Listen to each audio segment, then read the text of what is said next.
there's no objectively proven theistic proof that I could present to you that would prove to you that there's God.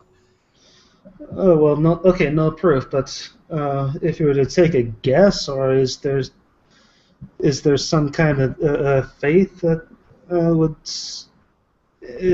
indicate that there's either one god or two gods relating to Jupiter and Zeus? That's a very difficult kind of question.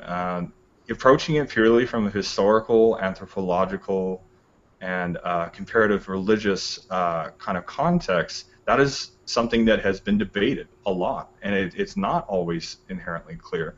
I would say Okay. that if one were to make a sort of conservative estimate, that they would have been viewed as very different, especially if you look at how the Greeks viewed the Romans, because they were obviously in existence as the Romans really kind of took the torch of power in the region. But I think more importantly, when it comes to orthopraxic polytheistic traditions, as they were rooted in ritual tradition and conduct, the differences really come down to cult worship. The way that Jupiter was worshipped, the way temples were constructed, the way festivals were oriented to Jupiter versus Zeus, there were some differences. They're kind of complicated and not ones that I can really recall from memory in great detail. I would not want to misquote history to this aspect, but there are some basic kinds of understandings of the Greek versus the Roman concept of Jupiter that are of note. Mainly that in Roman religion there were Etruscan deities that were associated with the cult of Jupiter. It comprises something called the I think it's tripartite. I think I'm using that wrong. It was a triad of deities that included Zeus and a few others. I'll hold on. Okay.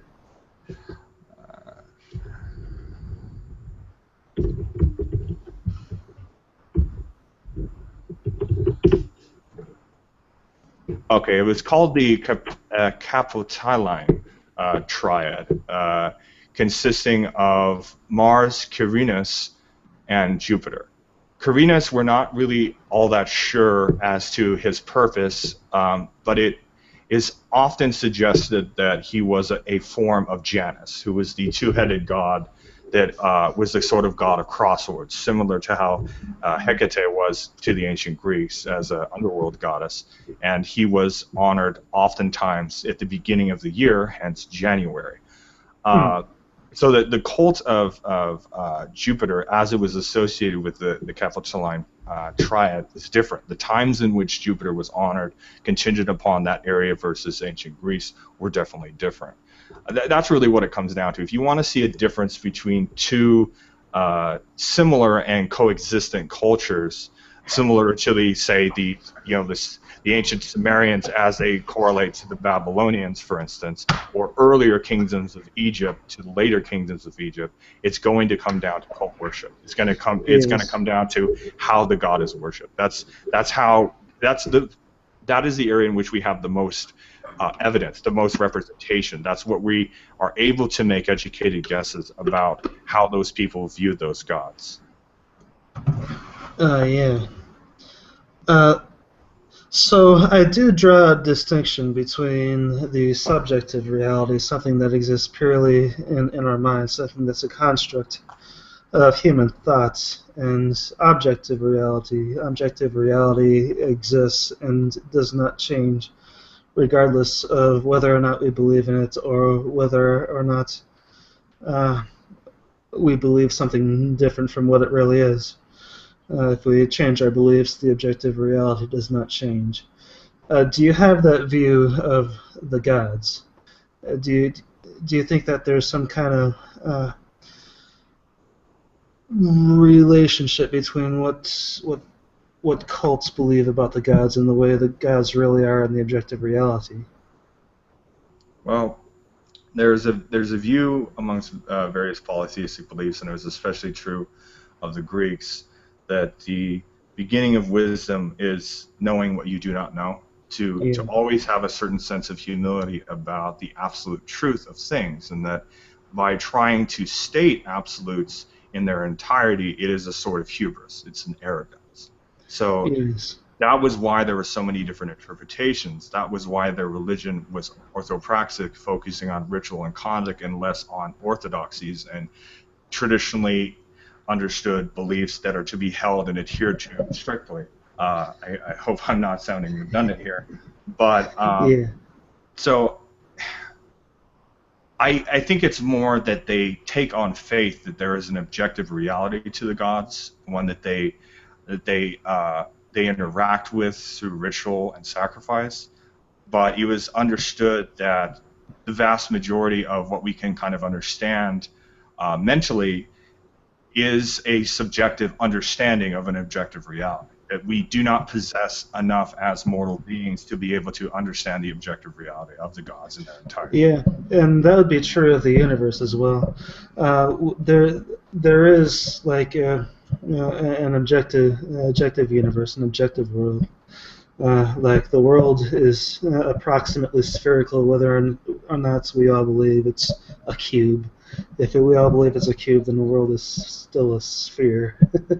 The objective reality does not change. Can the same be said of the gods? Well, there's a thing that you sort of have to understand. It's a sort of, I guess I could call it re-education of concepts of which we have become very entangled upon, contingent upon, Christian understanding of it. Mythology is not a dirty word. It's the study of stories, and mythology has been kind of relegated to falsehood in modern vernacular. As many indigenous cultures understood it, and most especially the Greeks, to which we have so much writing about, they understood mythology as symbolic and layered, a sorted affair of different interpretations, coexistent and overlapping.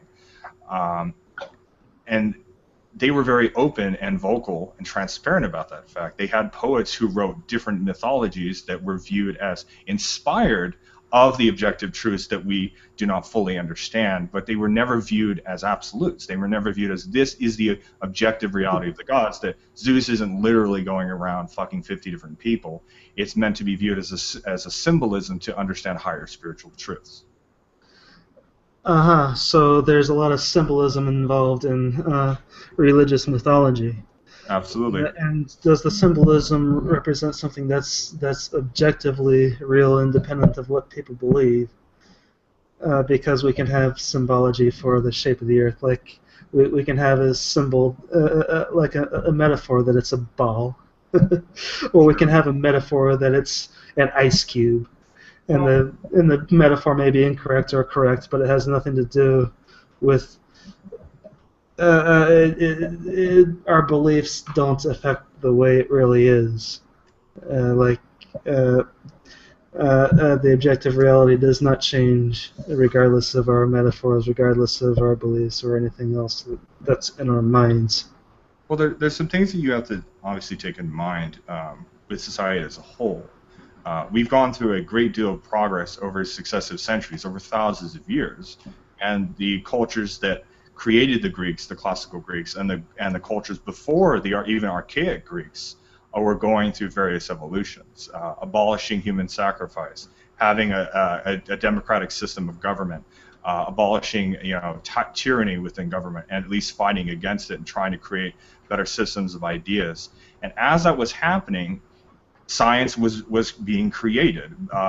The earliest forms of medicine were being created, and it was clear from their ideas that they were working towards an idea of a more basic secularism, almost understanding of the world. It was obviously in its very early inceptions, but they definitely valued the materialist kind of reality of things in which they could interact with and understand from a mundane perspective. And that as religions evolve and are allowed to evolve outside of an orthodoxy, outside of a sort of imperial religious system, eventually spiritual beliefs become relegated to that which we cannot understand, to subjective views that are held on faith. That is a religion in its ideal state. That religious matters are religious in character, and secular matters and secular character, the sort of thing that we have now, which is taken so long to even achieve in any sort of continuity, the idea of the separation from church and state. Yeah, so there's a lot of agreeable ideas there, but I'm asking questions, and you're coming up with thoughts that are related, but not related enough. You know what I mean? You would like me to give you yes or no questions for things that are not yes or no. You've already come with this with your particular perspective that if something cannot be objectively verified, it is not true. It doesn't have to be a yes or a no, but I would like to better understand the relationship between beliefs about gods and gods. And so far, what you've communicated seems it's interesting, but it doesn't shed light on that inquiry.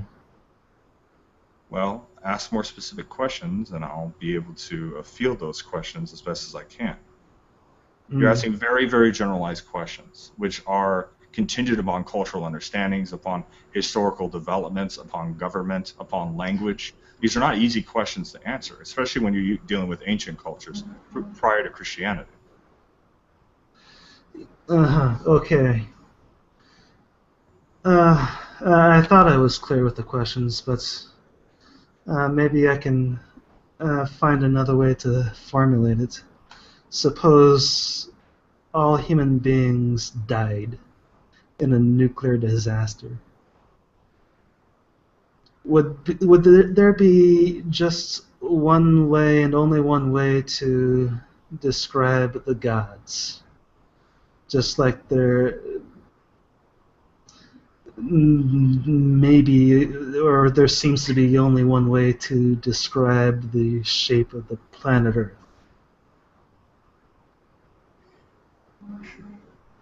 The Greek view was that the essence of the gods, what they are meant to represent, in which they understood it culturally, wasn't meant to represent a higher spiritual understanding.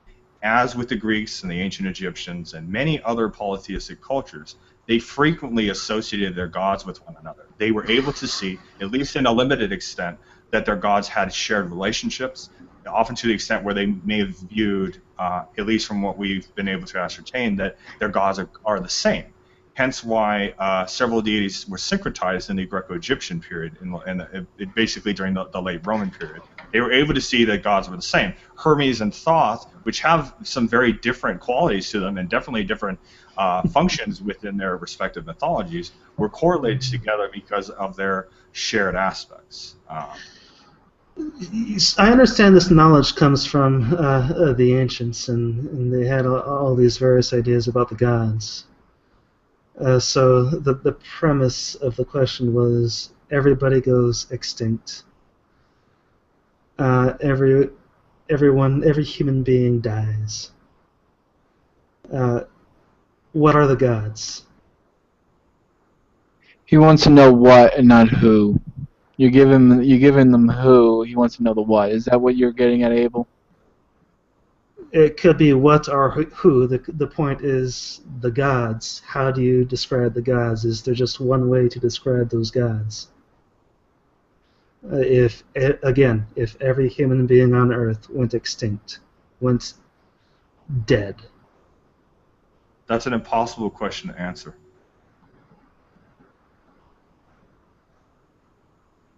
Why is that? Because there would be no one there to make the perception. Suppose there would be nobody to ascertain. There would be nobody.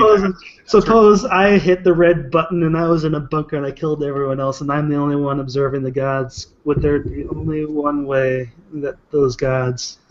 Well, if it was you that was left over, there'd be no gods. Oh, just from me? your perspective. Once again, the understanding of most spirituality is that it is, at least at the end of the day, a subjective understanding of higher spiritual truths, which cannot be rationally understood, at least not in their entirety. So that there is a a deep running relationship between the gods and subjective human understanding of the gods. And I Yes. suppose that's very similar to how I think about the gods. But I would exclude the objective existence of the gods entirely and make sense of them purely on the subjective level. Well, that's the thing that I've mentioned many times in a lot of these chats. All things being equal, and people being of a rational mindset. If we're a theistic perspective and we're not going out trying to convert you, we may have opinions that are various. There could be a Hindu in this room, a Christian in this room, a polytheist like myself, a Buddhist. Whatever our respective truths are, how much they correlate or overlap, whether they're representative of an even higher truth and that all gods eventually are of the same contingent reality. At the end of the day, it's a spiritual reality, one that is subjective, one that is immaterial. You're trying to apply objective materialist kind of logic to something which is inherently immaterial.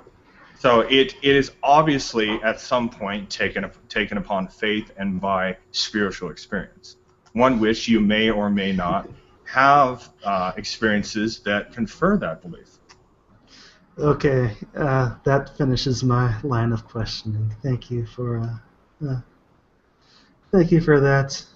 I You're didn't welcome. mean to be too hostile or anything. No, it's just you're passionate about it, and I can respect that. I may disagree Well, with it. thank you. I can respect your passion. You're passionate about it, and you were very, respectful, albeit with a certain fire in your belly. But I definitely respected your candor about it. I do respect honesty above all else. Yes.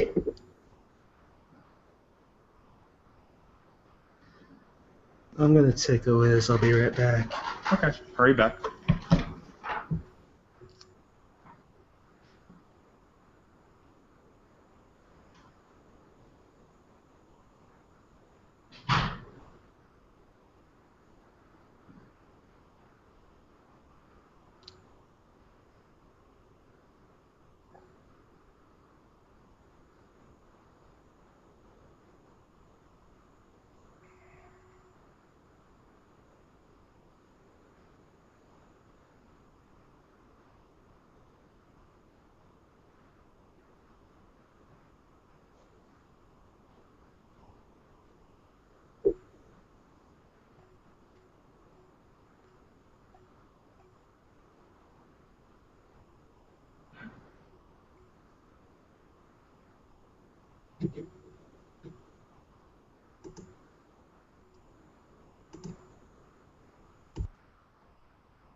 Oh boy, another Abel. Who's another Abel?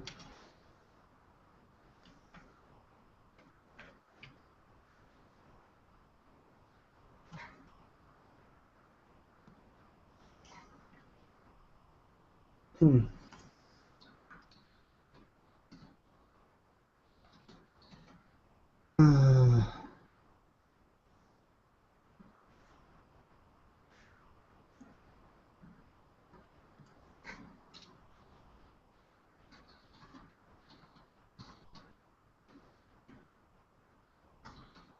Uh, Kevin, your microphone is turned off? Oh. So in the side chat, just to reiterate what I was saying or trying to say, John was basically mentioning that he feels that atheism doesn't really have all that much to offer. That it's very nihilistic, basically, and that Reuven was saying that just depends on the type that you're talking about. There's definitely lots of different types of atheism: agnostic atheism, a sort of Gnostic atheism, which I've heard, agnosticism, militant atheism, a sort of apatheism, and I've even seen corollaries to solipsism, which is quite unusual. And then a whole host of other kind of related ethical and ontological beliefs. But I made up my own. Infotheism. It's the belief that the gods exist as extremely relevant, evolving ideas. They evolve by natural selection. Memes. The gods exist as information, like computer viruses, where human brains are the computers, and the viruses are the ideas of gods. well, it's a sort of redundant distinction, considering that there are very secularist and almost atheistic interpretations of anthropology, which correlate a lot of mythologies in that sort of aspect, that they're subject to cultural understanding purely of themselves and not having inherent spiritual qualities to them. So that's not something that hasn't been addressed many times before. Not to try to. It's just taking an idea that's already common, that's already out there, and I mean, ultimately, identity of it instead of identifying oneself as an atheism or an agnostic.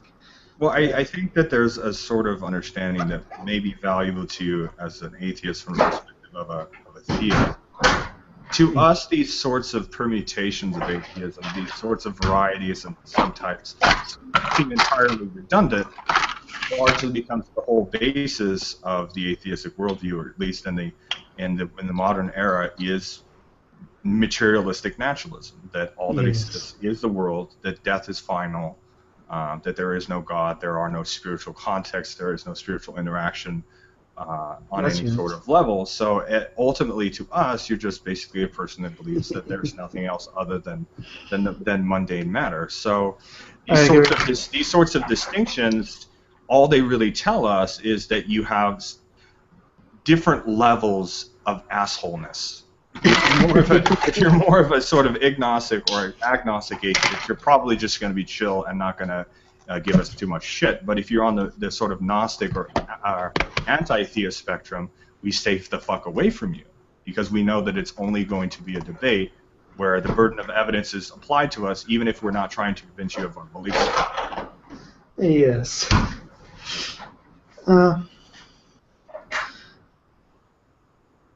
A lot of atheists, they do come off as assholes, right?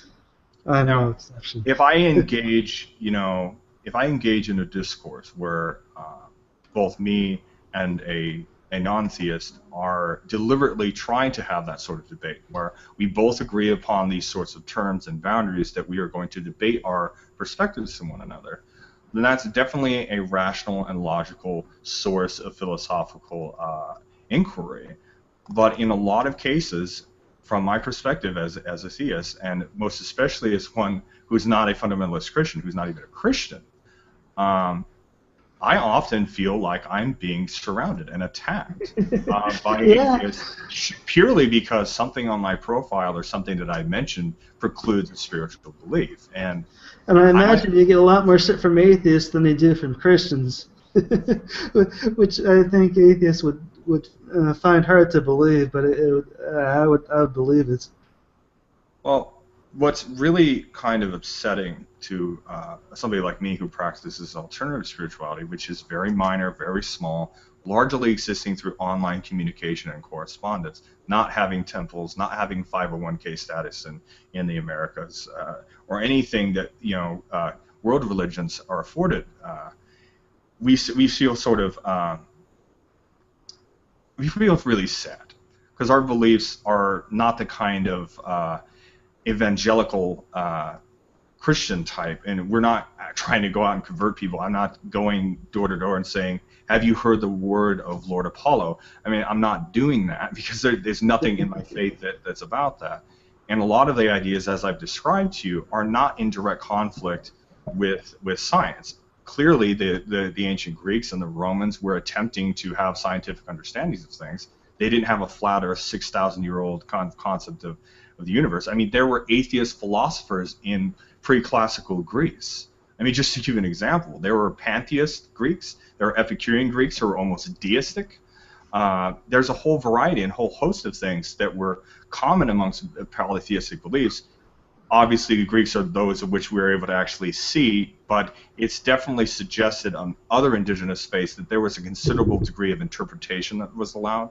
So when I'm not coming at you with any of the kind of hate and with any of the hatred, really, I mean, most pagans and polytheists, we don't hate women, we don't hate gay people. We're not trying to take evolution out of the schools. We're not trying to teach Hesiod's theogony as a part of fucking our biology classes as a means of creation. So when we're being attacked by atheists for doing nothing, really, we can't help but feel attacked. We can't help but feel like we're being assaulted.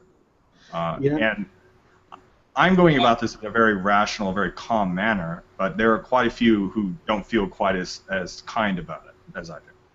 I believe you. I could kind of feel for Kevin there as someone, even more so because how much of Christian tradition is rooted in my own tradition, and when I talk to atheists, they're utilizing Christian arguments against me that don't apply, even though they're utilizing the kind of same basis for it, and I find that frustrating. There's actually a good, not debate, but a discussion between Rabbi Jonathan Sachs and Richard Dawkins.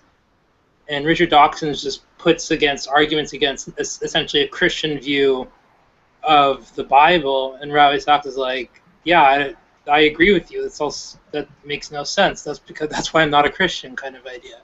So frustrating for me is a lot of ideas of this mass generalization about like this is what a theist is and this is what it believes, and even more so that there's and this is just a rant because I have a big issue with the term Judeo-Christian ethos or whatever, since they're in many ways polar opposites, especially when it comes to how do you view Scripture, how do you view what God is, how do you view revelation, how do you view spirituality or obligations.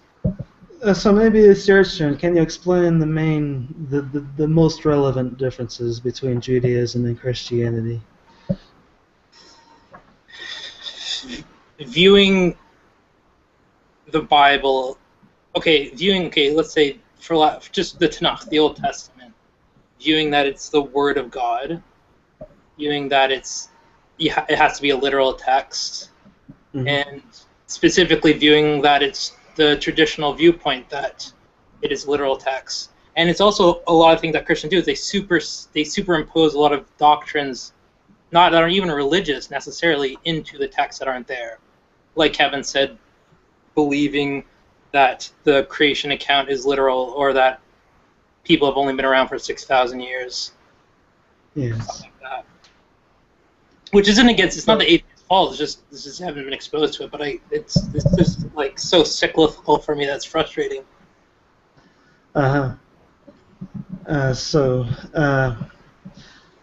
Jews in your community don't believe that the Torah is the literal word, the literal truth, but maybe metaphorical truth? No, it's more so that the entire text isn't necessarily literal. So, what's the source of authority in your faith? I would say the Torah, but then Torah is also a living.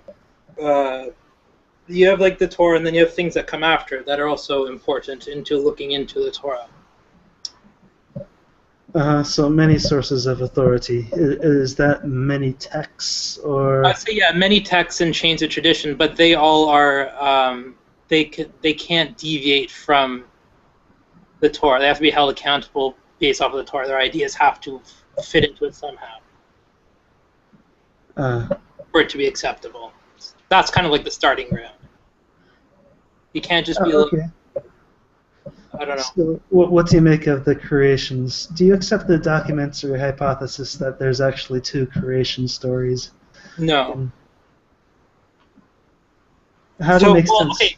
So this is why it's difficult. So, from at least I'll just speak for my school at least. I won't speak for everybody, right? So at least in my school, okay. So the creation like of man, right? So the first account of creation of man is a creation of like mankind, and then the second creation is a creation of Adam. It's separate. Adam's not the first human being.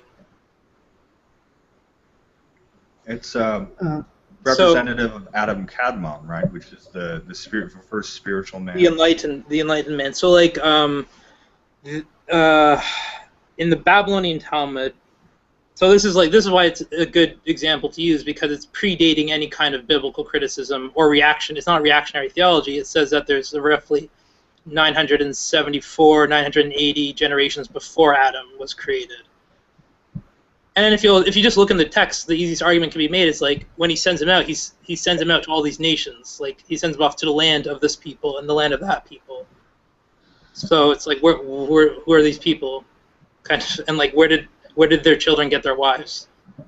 So the character Adam is Adam like a metaphor for someone who actually existed, maybe not a human being, but something else?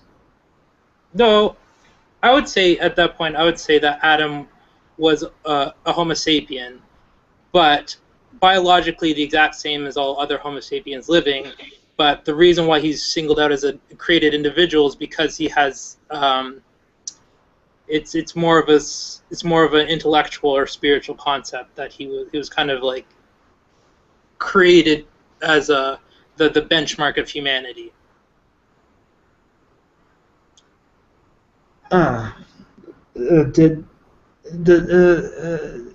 Would you count him as like the one of the ancestors of all human beings?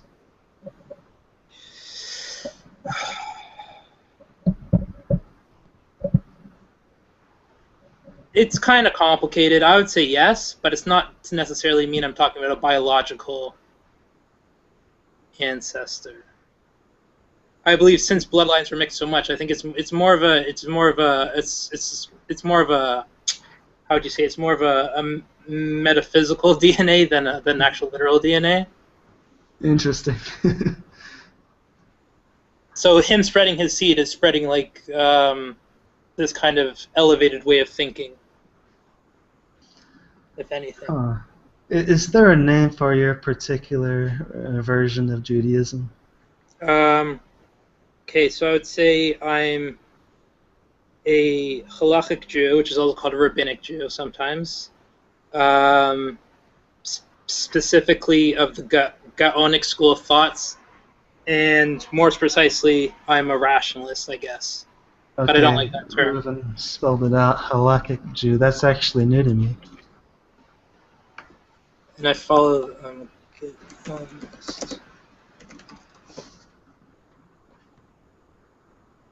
There are a lot of interpretations of world religions and historical religions that are missing from a lot of these discourses. And I honestly feel, from my experience of years of having discourses with atheists, that it is because you treat religion very topically. Not necessarily to the extreme of only looking up the Wikipedia article on Judaism or classical religion, but to a sort of extent that you learn as much as is necessary to debate core concepts without a understanding, I guess, agnostically of those texts. Being able to address the text without inherent bias, that they can, when reading them, you approach them from the perspective that they can either be proven or disproven, and that your purpose for reading them is understanding the belief in the layered, mythological, symbolic, metaphysical kind of ways in which most mythologies were prior to Christianity.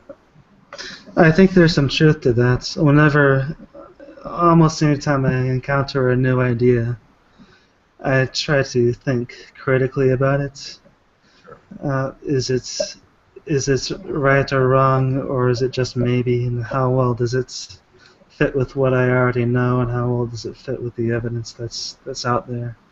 Sure, and it's impossible to I guess alleviate or segregate one's bias from the material that one's reading or disseminated upon, or trying to further elucidate in your understanding. So I think it's best to sort of say, be more unbiased as much as you can be. Try to at least reserve judgment about a text until you've been able to study it thoroughly.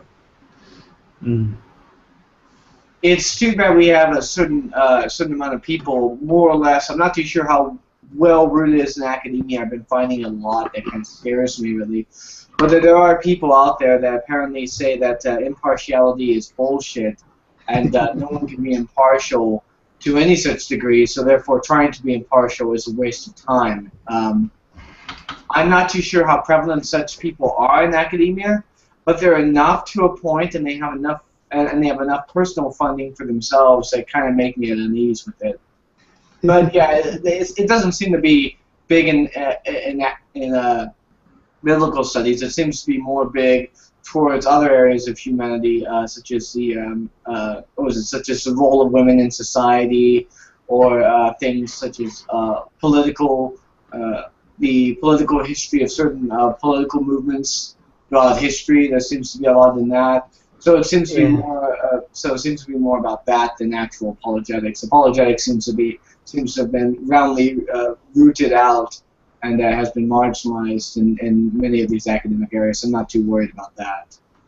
Mm-hmm. I count myself as relatively closed-minded, because I'm trying to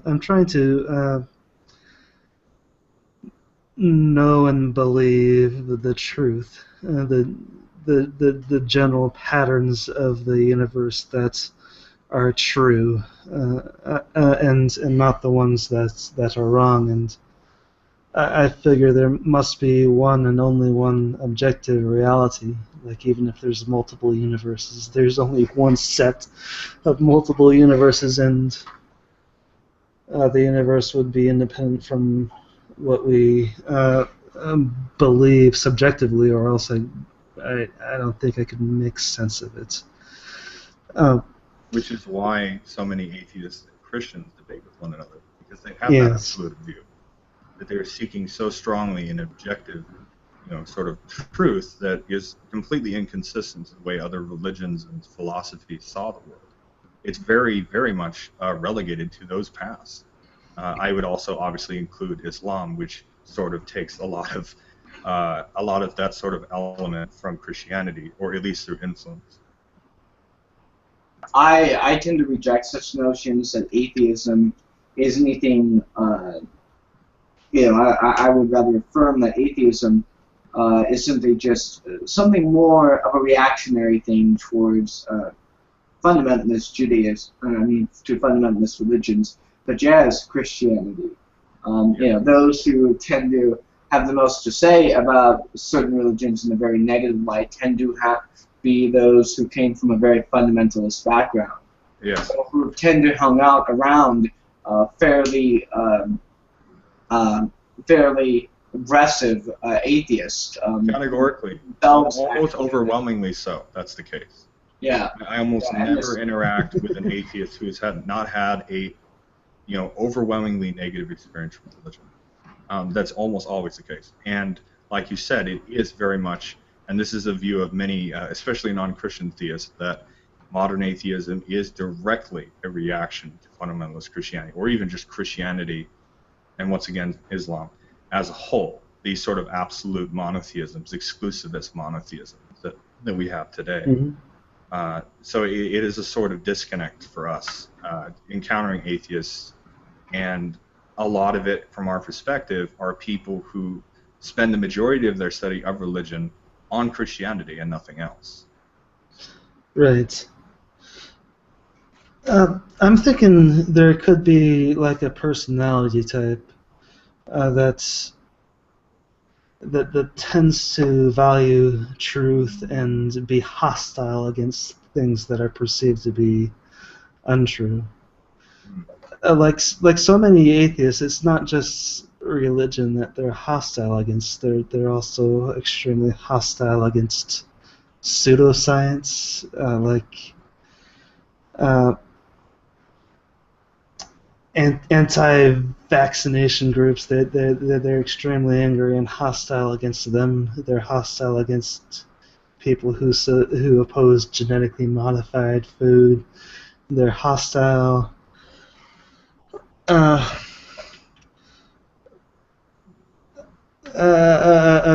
against all religions, and not just Christianity. Anything that's they perceive to be incorrect and popular, they would wage a campaign against it. Well, that's another thing too, as well, is that some of these people, some of these personality types, they will also make factually inaccurate statements about various religions just in order to demonize them, because one, it's either popular, or two, it's considered the more popular knowledge, rather than simply just finding out and studying about the religion. Like most of the people who end up making these generalized claims about Islam, most of these people, they refer to things like Muslim countries and the like. When it's like, wait a second, when you're talking about things like genital mutilation, that's not a Muslim country issue. That's something that happens almost exclusively around the mid-country area around Africa. It's, Yes. There are countries that are Christians that do that. There are countries that are primarily Hindu and do that as well. Or indigenous to do that. It's not more of a function of geography, less of a function of religion. I accept that. Yeah, exactly, and that's and societal evolution. It's one of the reasons why I don't feel comfortable actually criticizing Islam, because I don't know enough about it, other than the modern jihadists and the political infiltrators, which I would condemn. I would condemn those to the T, but I don't know enough about the religion in itself to find any faults. And so that's why I stand in terms of that. Like, I'll criticize some aspects of Judaism that I know that I find to be ridiculous, like kosher laws and whatnot. But beyond that, I don't really criticize Islam, other than a few things here and there. And I think more people should be like that, because it would allow for intellectual honesty at the very least. If you want to criticize religion, learn something about it. Right. There's a sort of question that I've posed quite a few times in some of these hangouts and other hangouts, and even in forums in the past. And it is a sort of hypothetical, so bear with me here when I ask you this, and it's directed towards you specifically, Abel. But obviously, Devin can also answer it if I can fill him in once he gets back. Let's just say that in a single environment, a nation, a country, a culture, you have members of religious beliefs, theists. Let's just use the general term theists. If these theists that exist in the society are pro-science, they don't hold beliefs that are completely antithetical to that. They value secularism in society, an unbiased secular governmental system. They aren't going out to oppress women or gays or having all of these sorts of things that you've come to associate with religious extremism. If at the end of the day they just hold spiritual beliefs and have spiritual contexts that are relegated to their spiritual practices, their rituals and things like that, and aren't doing things that are directly an affront to the kind of secular society which most atheists want to project and want to have, then what really is the problem? Yes. I've thought about that. I'm thinking there's just a fundamental value of belief in the truth, and not just a personal belief in the truth. Many people out there, like the stereotypical atheist, I believe, wants other people to believe in the truth, in the objective reality. Okay, and I can understand that. I can definitely understand you putting out your belief, and other atheists doing the same, putting out their beliefs. But there's obviously a line when you're forcing your idea upon other people, not you specifically, Yes. but atheists as a general term, most specifically the radical. atheists. That just use a similar term to how we're describing radical religion.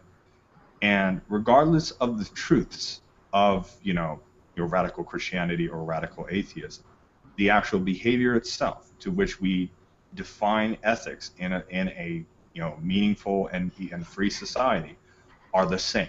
If you're going around trying to tell people that, I don't know, this political party is the best, and you're harassing people until they submit to your idea of what is the best political party, it is the same, ultimately, because it is reflected in the way the behavior is. If you want to encourage free thinking, to use the general term for atheists, agnostics, and the like, by all means do so. In the same way that I, as a pagan or polytheist, can go to certain websites and forums, go to conventions and certain kinds of festivals, and encourage, awareness of a particular group or community or what have you. It's when you cross that line, of trying to enforce your belief on other people, that it becomes an issue.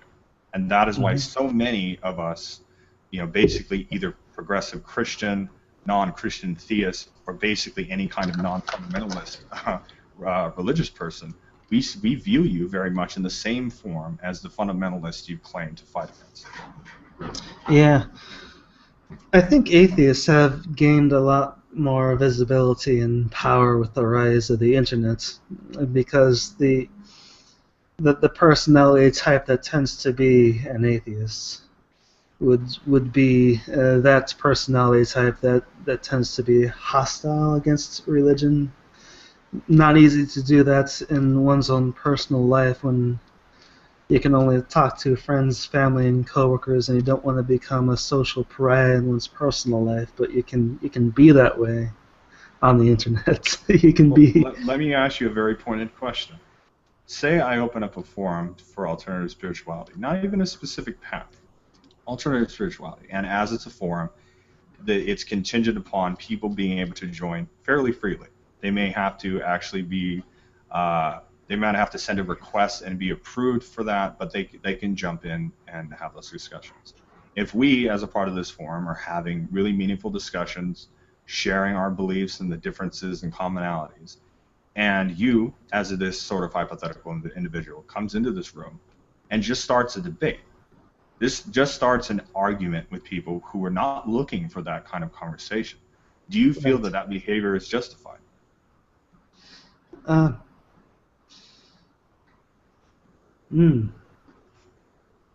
It's something I've often done. I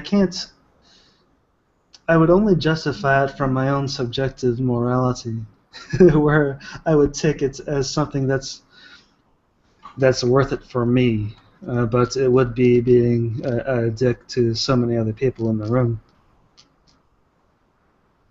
I think it's selfish. It's selfish. It is selfish, and I'm not saying we don't fall.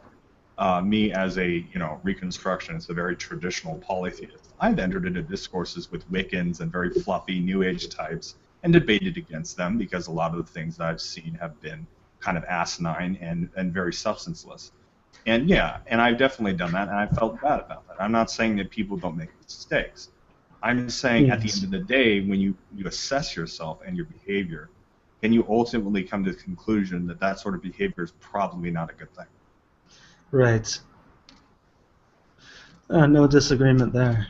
Yeah. Because usually it's not effective. It does more harm than good. And the vast majority of people through these hangouts, through our friends Reuven and some of the people that I've interacted with, etc., have been very cool and very accepting, and we've had excellent conversations, irrespective of religious discourse, just in the general sense. And they're good people, absolutely. Yeah. So I don't harbor necessarily ill will. I may have some disagreements, and I definitely have some very passionate views that are in contrast to atheism, but it's never been to an extent where I literally just hate somebody purely on the basis of them being an atheist. And I think that the same should be true of atheists, that you shouldn't have to just inherently hate somebody on the basis of them being a theist. Well, it should also extend to the platform of not just simply being a theist, or not just particularly being a type of theist as well. It should also extend to other issues, such as not supporting certain social issues, such as not supporting certain political issues as well. which is something that I find to be quite rabid, at least within that frame of reference. Yeah, I'm pretty sure we're familiar with the group Atheism Plus, right? There was a group that was specifically designed specifically for excluding any kind of theist in the group. And their asinine reason for this, for excluding any theist whatsoever on these political and social issues, was that I don't want to go to a rally with a Christian and find out that, I believe the example was on separation of church and state. I don't want to go to a separation of church and state rally with a Christian and find out that he's not pro-choice. But it's like the Christian who is in pro-choice, who is in that rally with you of separation of church and state to support that cause, to support the separation of church and state, wouldn't be at a rally trying to state that, trying to essentially say that abortion is murder. That person wouldn't be there because they believe that by doing that, you're pushing your religion onto others. And trying to use social coercion to get your way into law and whatnot. And it's like, you don't want him as an ally simply because he says that abortion is wrong, but he's an ally in something else. It's this sort of weird mentality where we're trying to say that you have to believe what I believe 100% of the way, or you're not an ally. And that to me is frustrating beyond hell, and that's something that I find increasingly frustrating as well. That is reflected in a sort of philosophy that I've had for quite some time, and one that I've tried to encourage, or at least try to posit, especially to atheists, is that a common goal of rational theists and rational atheists is to push for a more progressive society that is secular in basis, that recognizes and tolerates these sorts of diversity, and tries to exclude the excessive intervention of extremist religious belief into the public circle. That law should not be, obviously using the American Constitution as an example, it shouldn't be based on religious institutions. It should not, you kind of get what I mean. Basically, that it all comes back down to a separation of church and state. That one's spirituality should be in the home and in private, or at their church in private with other worshipers, and shouldn't be directly influencing policy, though it may ultimately be, I guess, justified by religious beliefs. So we may, as a general sense, view that murder is wrong, and that we can identify that logically in a secular manner, that the core ethic is, this is why we set these ethics up, this is why we have these laws. A Christian may come to a different conclusion based on their own predicate understanding of reality. But if ultimately we can all agree, we can all have a consensus on how laws are written and how society is run, I do not see a conflict. That's what I'm saying. Everybody should have the opportunity to share their belief and spread awareness, whatever that belief is, whether it's based in religion, based in philosophy, if it's atheistic, deistic, agnostic, whatever the case may be. That's an open and free society, and that's what we should be trying to encourage.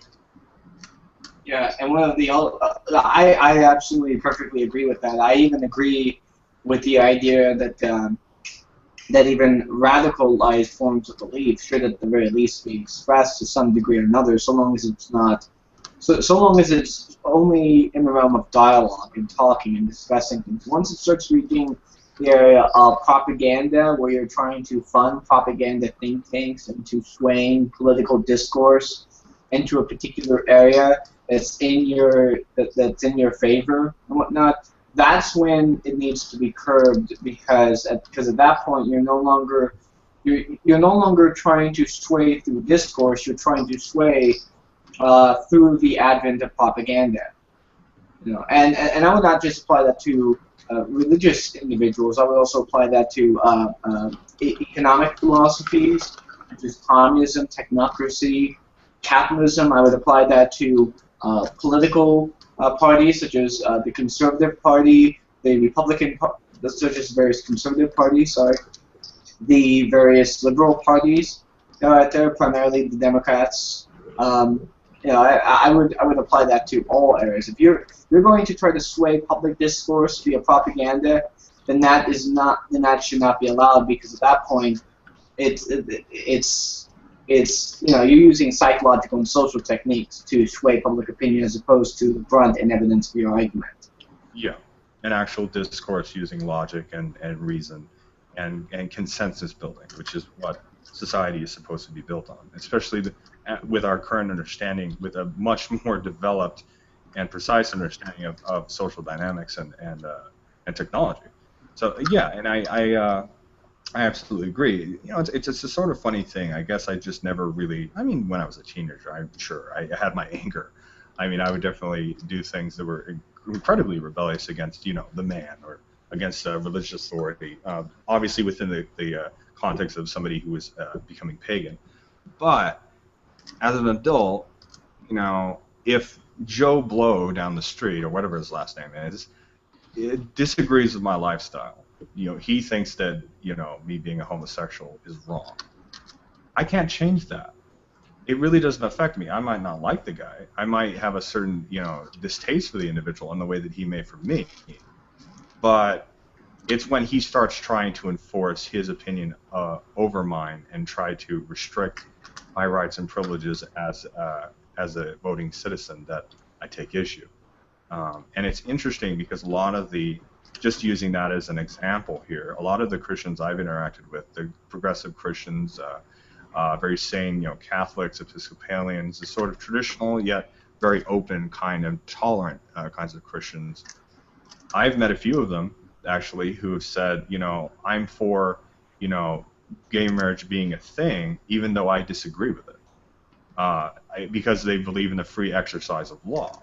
I mean, I'm not saying that everybody or even most people who are Christian who feel that it's immoral would have that view.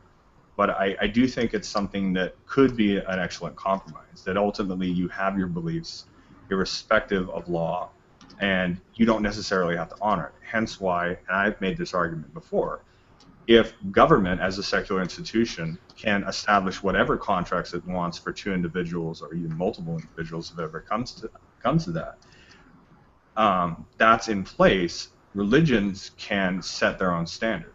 I'm not going to go and protest a Greek Orthodox church because they don't want to honor same-sex marriage, because that's a part of their condition, that they're part of their religion. Obviously, if that's contingent to their religious belief, I don't know, find another spirituality, find another sect or another religion that's open to that. At the end of the day, that doesn't really affect me.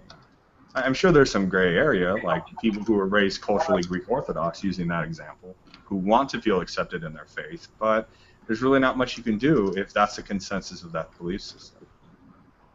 Or an alternative is instead simply creating your own church. Create your own, what's the term? Oh yeah, sect. Create your own sectarian church if you so wish.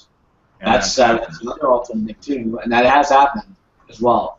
I just, to be perfectly honest, I don't get why it is people seem to be so virulent in saying you have to do what I say because government.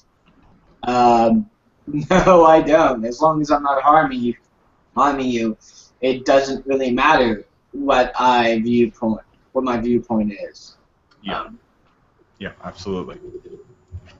And I think it's coming to that. I think people are becoming, I guess, less interventionist in their sorts of perspectives. But obviously, no matter how progressive we become as society, we have to expect that there will always be extremists. There will always be people who hold these backward views. No matter how isolated they may be from cultural context, from socio-political context, they're just going to exist. And that's just something that we have to deal with each generation. The people who speak out when they disagree with others, it can be hostile, it can be dickish, it can cause disruptions, offend people and whatnot. Thinking about the collective society as a whole, it may wind up being a good thing that there are people saying the correct thing disagreeably. because that's how society changes direction. There would no be 30 states that have gay marriage legal right now if there was not a widespread, nationwide, harsh set of debates about gay marriage. People speaking their mind where it doesn't belong and whatnot. Sure. And there's definitely precedent for that. There's definitely purpose for that and a reassessment. And that's a part of the reason why, even with not even just Christianity, but religions historically have evolved and have reformed with new understandings of things. And something to kind of keep in mind is there a lot of things that, like we understand about the human body, about genetics, about sexual orientation, to use that as the sort of exemplary example of this point, that just were not available to people when Christianity was formed. So I do think that it is a reasonable kind of expectation that over time, that gradually, that sects of Christianity that are of a tolerant mindset will be more accommodating to that and will evolve to reflect those sorts of changes. So yeah, I absolutely agree. And that once again comes back to the same sort of idea of us coming to secular consensus, because ultimately, secular or theist or whatever, America especially is a melting pot of many different cultures, religions, socioeconomic backgrounds, and the like. That is the case, and I definitely do agree with it. But there's also a particular danger as well in terms of pushing too hard for progressivism, because inevitably what's going to happen in society is if you push too hard for change, eventually people are going to start pushing back and saying, no, I don't know if I feel good about this. And as a result, you end up alienating people. But then there's that aspect too, but then there's also the aspect in which people will latch onto an idea and make it and try to claim it as progressive and try to make it as such, when in fact it's nothing along those lines. And it's purely either for narcissistic reasons or for simply radical reasons that we don't want to do so because it's unprogressive to criticize them.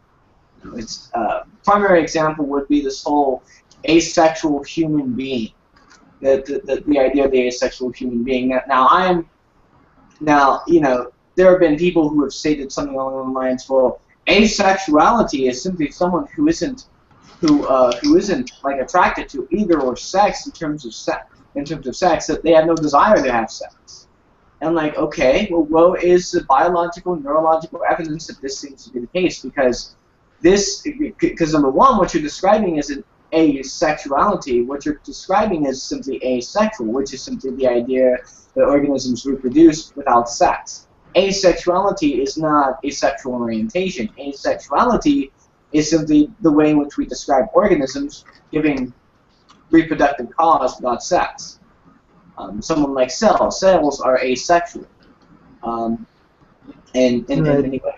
And so maybe there just needs to be a different word.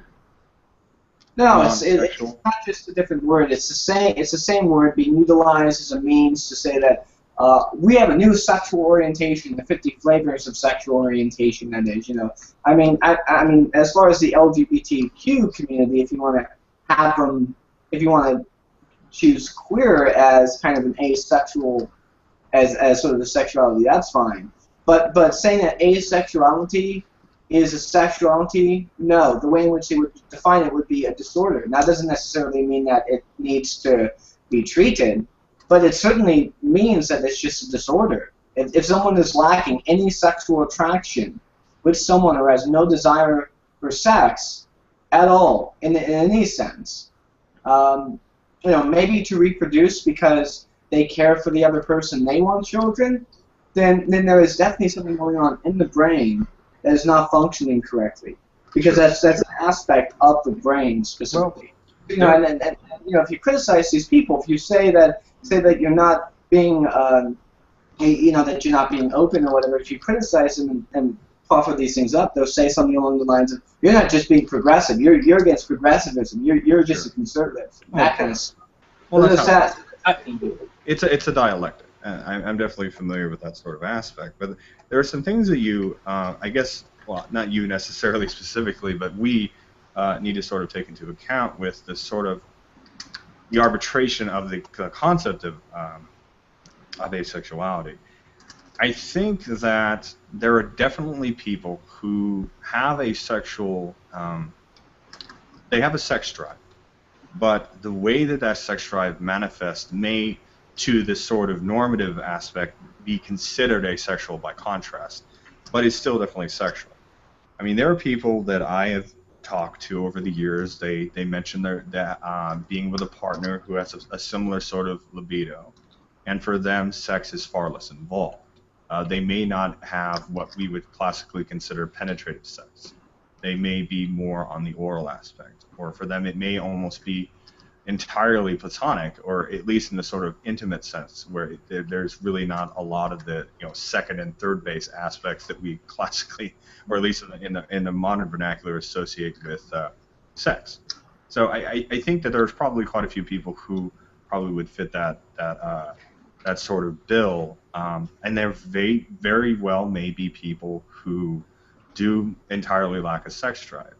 But that being said, the two may be coexistent in the sense that there may be people who are normative, who are adaptive, who just don't have it. But there may also be people who lack a sex drive through a maladaptive process, that it may actually be a sort of, how do I put this? It may be a disorder in the way that you've described, if that makes sense. A disorder is kind of a subjective thing, is it not?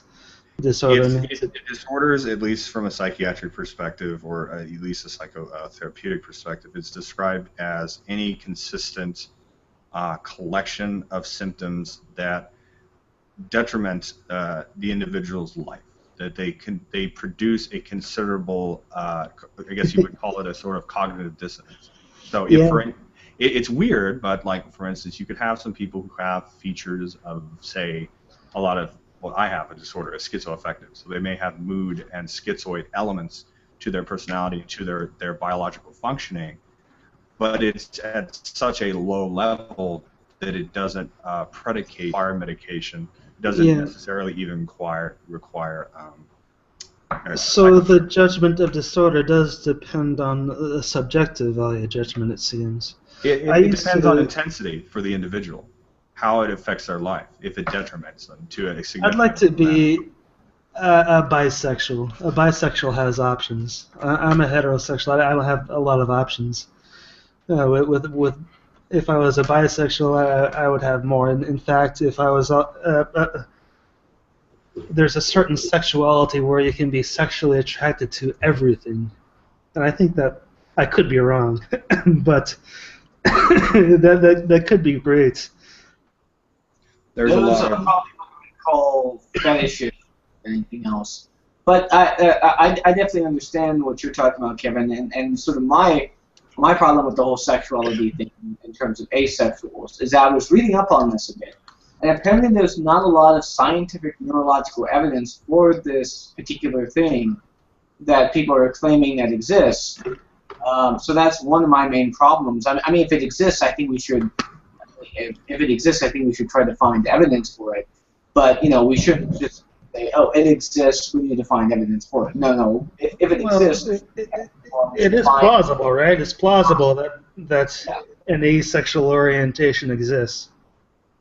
Yeah, I know, which is why I said that I'm not like completely closed off to the idea that it may exist. It may exist, in fact. It may exist in various different stages, in various different ways. But the problem I seem to have, at the very least, and then this is a problem with all these other organizations that tend to study this particular type of phenomenon, is that most people who are described as asexuals have self-identified themselves as asexuals, which becomes quite a bit of a problem because there are people who are doing it simply to look different or simply to be different. basically. I think that a way to be able to correlate it as a societal phenomenon, as a biological or even anthropological phenomenon, is to do what we've done with queer sexuality, and to actually study populations of youth and adolescents. We've been able to make observations about how children make their associations of sexuality and gender, and if asexuality is ultimately an expression of those aspects, that we should be able to find the predicates of that orientation earlier on. We should find the basis for those things in the same way that we found not only orientations but paraphilias. Yeah, I agree with that as well. I also think that we shouldn't rule out any kind of brain aspects towards it. Yeah. Certain neurons firing where they shouldn't be, with certain neurons that aren't firing where they should be. And there's also, saturation of serotonin, the relationship of various different neurotransmitters with our pleasure chemicals, like I'm completely spacing out. What is the wonderful one? Endorphins. That's the one. Yeah. And I was kind of sort of mentioned just very, very briefly that, sexuality is not just orgasm. I mean, there are different levels to which we experience intimacy with individuals, and that's obviously even broader when you describe all forms of intimacy that can exist. The love of parents, the love of friends, of coworkers, of business associates. There's definitely a huge sort of continuum of different experiences of those sort of affectations, with sex being put at a very particular category, which may or may not be indicative of every individual. Perfect example of why I think that asexuality may exist, even kind of reserving my own biases against asexuality. There are paraphilias. I mean, there are people who their sexual aspect is something that we wouldn't classically understand as being sex, that they are sexually aroused by something that seems non-sexual. And they may not require, as contingent to that fetish, may not require the penetrative aspect. So at some point, they become very arbitrary and very, very gray. There's a sort of gradation of these sorts of interactions between, how we define pleasure, how we define intimacy, how we define social contract, all those sorts of things. It's a very difficult issue. So I guess sort of tying that back to the religious aspect and to society as a whole, one thing that I see that's very endemic and definitely affects not only discourses about sexuality, discourses with actual politics and religion, is the identity politique, which has become very, very widespread and pervasive in our modern culture, largely perpetuated online. Everybody has an identity. Every term, every community that you seem to belong to. It's not that you're a member of that. You have your flag, you have your pin that represents that you're part of that community, or secret speech or whatever, which has been going on for centuries. I am that thing. I'm not a member of the goth community. I am goth. It was really largely starting in the 80s. I'm not a person who is homosexual. I am a gay person. Get where I'm getting at?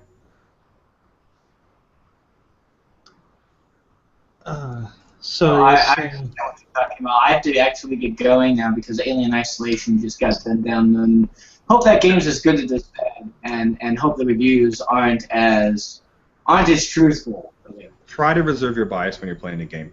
Treat it as a piece of art and literature, and I think you'll have a much better time with the game. That's just my 2 cents. I'll treat it how I treat every game. Is it good? Is it bad? And why is it good? That's the way in which I go for it. Understood. Well, have a good time, and it was great hearing from you and all that.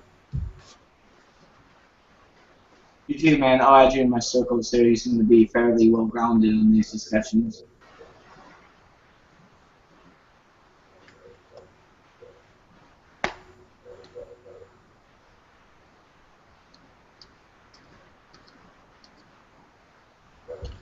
So do you have any thoughts, Abel, about my last comment? Yeah. So people started identifying themselves as whatever instead of describing themselves. They identify themselves. And you don't think that you think that's something relatively new or something more common than it used to be?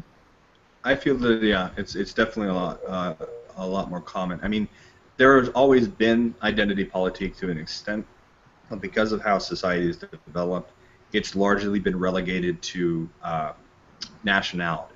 I wouldn't even necessarily say race, but more of like, I am a Greek, from ancient Greece, or I'm a Babylonian, or Egyptian, or a Celt, or whatever the case may be, which are identities that are at least a little bit more consistently defined, ones that are open because of the broadness of that sort of identity.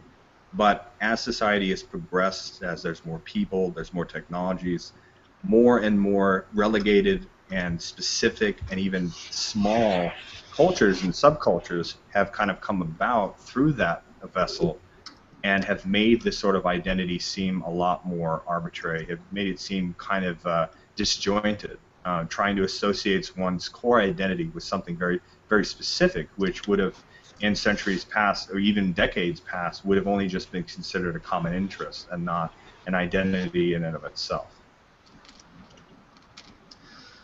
I'm thinking class hierarchies have always existed in every human society.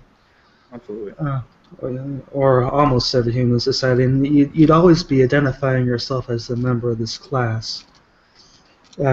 Even among classes or groups of people that are equal, I expect you would you'd have members of professions, for example. Yes. You'd have members of religious sects identifying themselves as a member of that religious sect or religious order, a church, as opposed to a member of the other church. And I'm thinking there's really not much doubt about it. There's all kinds of ways to identify oneself that's not about nationality. Sure. Well, I would say very, very early on. I'm really talking about during the time of of more indigenous traditions. I mean, ecclesiastical religions obviously have much more at stake sociopolitically to codify social identity. That you are one who has been anointed, that you are a Christian, that you have accepted, the prophecy of Allah, these sorts of things. But you're right. I mean, religious identification, it was definitely there. You were a devotee of this particular god or goddess, for instance, in a certain age. Yeah, not just religion. You got sects within religion. You'd be identifying yourself by that sect, and each sect would have a number of churches, and you'd be identifying yourself by that church. Yes. I guess what I'm sort of kind of drawing light on, or at least for point of comparison, is that some of the differences, I mean, they become very, very minute, the kind of aspects of identity. And it's obviously more endemic to, like subculture, music, kind of stuff like that, art and media, person who calls himself a gamer, or person who calls himself, like I mentioned, a goth or whatever. But there's even aspects of that you see with religion, in that, I mean, it's not even just your denomination. It comes down to very, very sort of specific philosophical and interpretive aspects, and what thinkers you align to more strongly. And it seems like with a lot of these discourses, you're not meeting a person, you're meeting a long string of hyphenated terms that are connected together in the individual. And it becomes very, very, very off-putting when you're trying to have a discourse on the ideas themselves, as opposed to this sort of monolithic and loaded identity. Yeah. And that's why I think the discourse becomes more of a dialectic with people, for the aforementioned reasons, like the one that Devin mentioned with, asexuals as an example. And trust me, the examples he gives are only one small aspect of that community. It's more difficult to debate the idea when the idea is wound up in the identities. Is that the problem? Exactly. They become so closely tied that it's almost a sort of protective mechanism. That if it becomes an identity aspect, any time that it's challenged, it becomes an assault on the individual. And I think, regardless of what sort of of what sort of identity you place upon yourself, from whatever time period or however broad that identity is. We should always be mindful of that sort of tendency to absorb that part of our interests and identity too closely to our core personality, and that Yeah. and that we do that largely out of an insecurity. The people who are the most strongly about it being a very core element of identity are usually the ones that don't have a strong position to argue. I'm going to hit the sack. It was such a pleasure talking with you, Well, it's Kevin. good talking to you too. Thanks for coming by. It's much appreciated. I did not get much sleep, and I need to sleep so I can. I know, yeah. I know how that is. I'm resetting my circadian rhythm, so I feel you. Yes. Mondays. All right. See you another time, I hope.